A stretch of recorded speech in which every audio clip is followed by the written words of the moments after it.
5월 동주라고 있지 않습니까? 아무리 서로가 사이가 안 좋고 서로가 대립하는 그런 관계라도 공통의 목표가 있으면 힘을 모을 수 있다는 거죠. 박근혜 전 대통령 지지하는 분들은 많습니다. 그런데 윤 후보는 바로 보수정당의 대통령 후보입니다. 윤 후보를 외면할 수 없지 않습니까? 외면하면 정권 교체가 안 되는 것 아닙니까? 첫 주제는요, 5월 동주. 예. 오나라 사람, 월나라 사람이 같은 배를 탔다 이 말이죠. 이런 제목을 달아봤습니다. 윤석열 국민의힘 대선 후보가요, 그러니까 이번 주에 29일부터 30일 사이에 대구 경북을 방문할 계획이랍니다. 뭐 당초에도 대구 경북은 이제 가긴 가야 됐지만은 박근혜 전 대통령이 31일자로 사면 복권되는 상황 변화가 있었죠. 그러니까 윤 후보로서는 TK에 대한 전략을 좀 손질할 필요가 생기지 않았겠습니까? 예, 그래서 또 이제 방문 일정도 또 다시 재조정해야 되겠고, 거기 가서 어떤 메시지를 줄 것인지, 또 박근혜 전 대통령하고의 관계를 어떻게 설정할 것인지 갑자기 이제 고민이 많아진 거죠. 사실은요, 보면 악연 중에 이런 악연이 또 달리 있겠습니까? 예.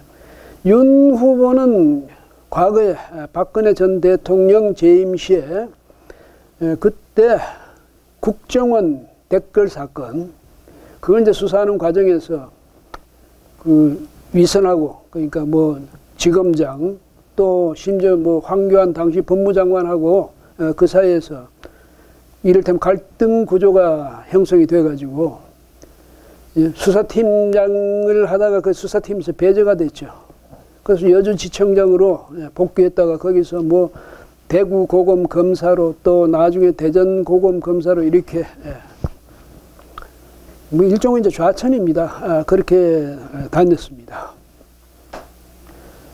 그런데 박근혜 전 대통령이 탄핵당하고, 그러니까 박영수 특검이 들어서면서 윤석열 대전고검 검사를 수사 4팀장을 맡겼죠. 그래서 다시 이제 특검에 들어와 가지고 수사 4팀을 이끌게 됐는데, 그러니까 박근혜 전 대통령과 사이에는 엄청난 악연이 생긴 것 아니겠습니까? 또 이제 박근혜 전 대통령이 마지막에 이제 최종적으로 대법원에 의해서 22년형을 선고받고 그동안에 복역을 해왔는데, 뭐 그 수사를 하는 과정에 당시에 윤 팀장도 역시 이제 수사에 적극적으로 관여를 하고 참여를 했죠. 그 점에서 악연이라는 겁니다. 뭐 그렇다고 뭐 당시에 윤 검사 없었다고 해서, 윤 팀장이 없었다고 해서 박근혜 전 대통령을 누가 봐줬겠습니까? 예, 뭐 1팀, 2팀, 3팀, 4팀 다 있는데, 예? 박영수 수사 특별 검사가 있었고, 그 밑에 수사팀장이래. 검사로서 수사팀장인데, 윤석열이 아니더라도 박근혜 운명은 정해졌다. 그렇게 봐야 되겠죠. 그렇지만 어떻습니까? 그 엄청난 그런 장기형을 선고받게 된 데는 뭐 윤석열 후보의 당시 윤 팀장의 역할이 없었다고 할 수도 없는 거고요. 그런데 참 이 사람 살아가는 게 이상합니다. 예. 예상하지 못했던 그런 뭐 상황과 마주치게 되는 경우가 많죠.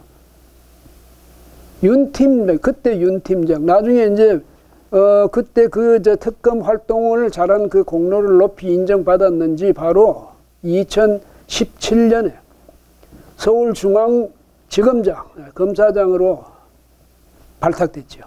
문재인 대통령에 의해서. 그리고 2019년 7월에는 검찰총장으로 또 발탁되지 않았습니까? 당시에는 일찍이 없었던 그런 기수 파괴라고 하죠. 예. 뭐 5단계인가 뛰어넘어가지고 이렇게 승진하는 그런 고속 승진의 예가 되기도 했습니다. 그때까지만 해도 문재인 대통령은 정말 윤석열 검사에게 됐어요. 윤석열 검사장, 윤석열 검찰총장에 대해서 굉장한 신뢰를 갖고 기대를 가졌었겠죠.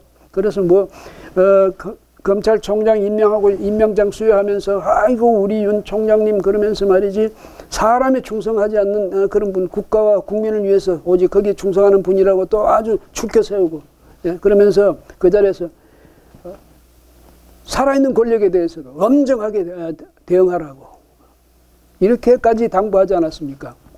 그런데 정말 말이 시가 된다고요. 윤 총장이 취임하자마자 조국 문제와 부딪히게 됐습니다. 조국 문제, 조국 당시 법무장관과 그 가족의 범법 문제 얘기하고 부딪히게 됐는데, 당시에 쉬운 말로 윤 총장이 그냥 적당히 정권과 타협하고 넘어갔더라면 문제가 없었을 텐데 거의 조국 전 법무장관 문제를 파헤쳤거든요. 윤 총장이 직접 파헤친 건 아니지만은 윤 총장이 이끄는 검찰에서 집요하게 파헤친 겁니다. 그렇게 되면서 문재인 정권과 이제 대립각이 형성된 거죠. 근데 대개 그쯤 되면 검찰총장이 대통령한테 그냥 숙이고 들어가기 마련인데 윤 총장이 끝까지 버틴 바람에, 예? 서로를 용납하지 못하는 상황까지 간 거죠. 문재인 대통령도 참, 그러니까 조국 법무장관, 국민들이 워낙 원망이 대단하니까 어쩔 수 없이 사퇴시키지 않을 수 없었죠.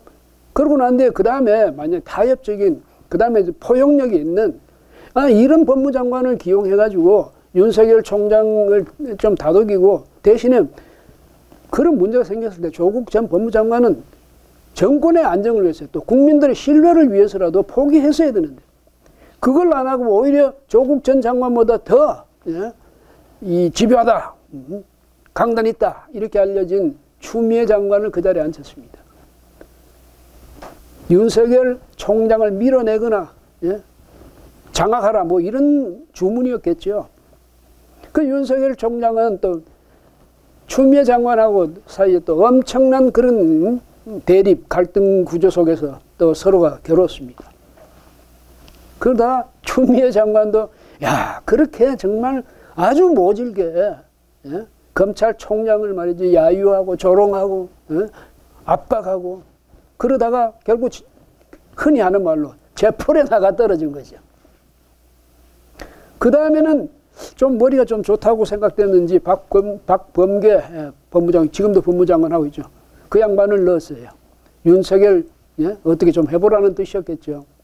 근데 결국은 그렇게 되니까 윤석열 총장이 아마 임기 7월 달에 이제 임기가 마지막인데 3월 4일 날 사퇴를 했습니다. 사퇴하면서 바로 정치권으로 편입이 된 거죠.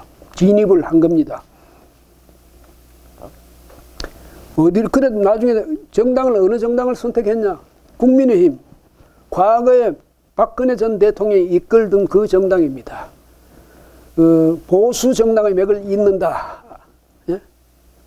정통 보수 정당이다. 그렇게 자부해왔던 그 정당. 요즘은 이제 정통 보수 정당이라 이런 말은 안 하지만은 어쨌든 그 정당에 가서 대통령 후보가 된 거예요. 이런 아이러니가 어디 있겠습니까?